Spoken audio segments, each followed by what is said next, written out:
Du coup, moi, je vais vous parler de ARKit et des différentes fonctionnalités qu'il y a, enfin, de l'ancrage. Donc déjà, je vais commencer par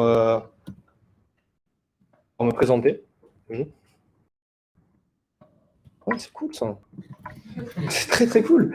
Ok, donc moi, du coup, je suis à l'EMI, actuellement en Master 1, CTO. Et du coup, j'ai eu mon bachelor. Merci. Tu cherches du boulot? Pas tout de suite. Et donc, j'ai réalisé ce projet pour mon stage de troisième année. Donc, je devais réaliser une application en réalité augmentée, de visite en réalité augmentée. Donc, quand j'ai commencé le stage, j'avais zéro expérience en Swift. Donc, en 6 mois, j'ai réussi, on va dire, à produire quelque chose de pas trop mal. Du coup, j'avais principalement des connaissances en web dev, etc. Du coup, là, l'objectif, là, c'est de vous présenter comment j'ai pu détourner en fait une certaine fonctionnalité de ARKit. Déjà, est-ce que vous savez ce que c'est ARKit?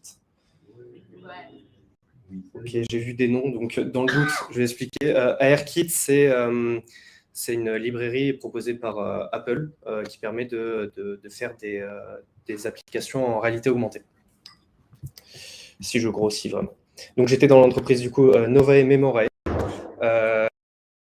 Donc là, du coup, on retrouve la ruine du théâtre. Donc il n'y a plus rien.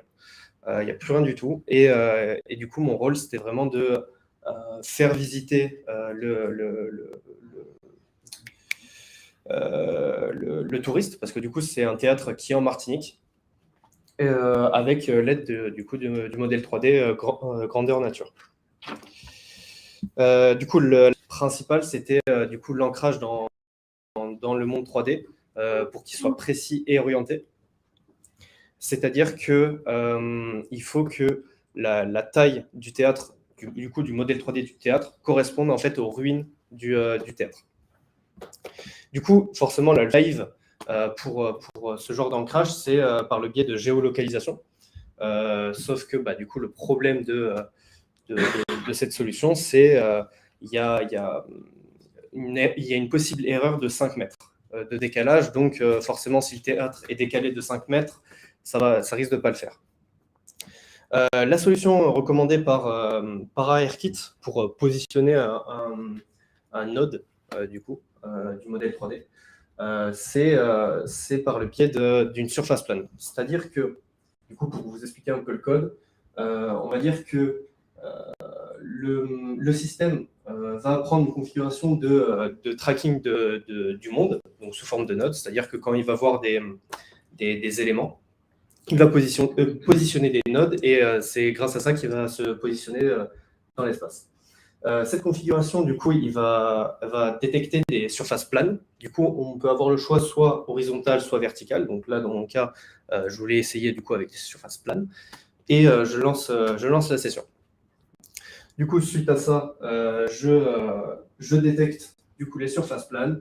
Je positionne, on va dire, un rectangle qui correspond à la surface plane. Et lorsque j'appuie dessus, il y a le modèle 3D qui apparaît. Donc ça, c'est la solution qui était recommandée par ARKit. Donc qui sont toutes les deux de mauvaises solutions parce que la surface plane, on peut la positionner n'importe où, à partir du moment où c'est plat.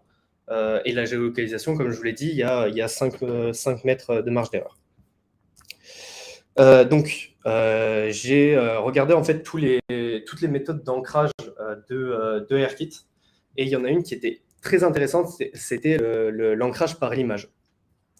C'est-à-dire que, par exemple, nous avons une image et ARKit détecte du coup cette image.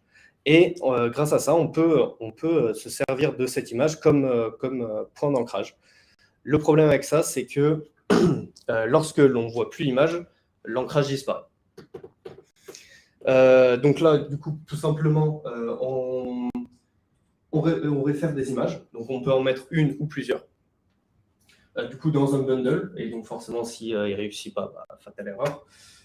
Toujours sur le même principe, il traque l'environnement. On configure sur détection image, donc image to track, qui est référence du coup par rapport aux images. Et on peut du coup appliquer plusieurs images en même temps. C'est-à-dire que, par exemple, pour une certaine image, on peut faire apparaître un certain modèle 3D. Et pour une seconde image, on peut faire apparaître un autre modèle 3D. Donc, l'avantage de l'ancrage par image, c'est fiable, précis, scalable et orienté.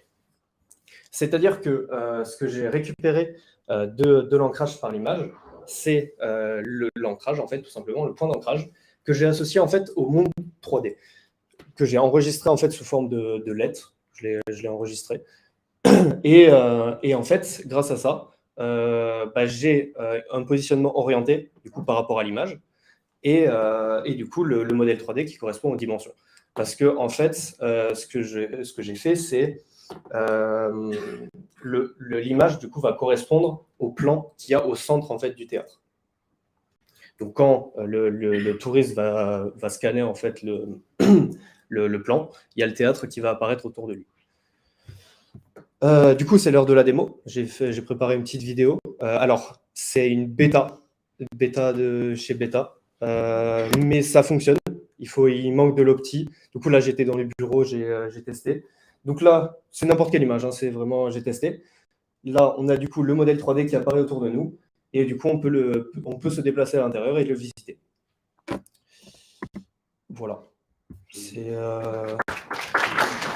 pour l'attention.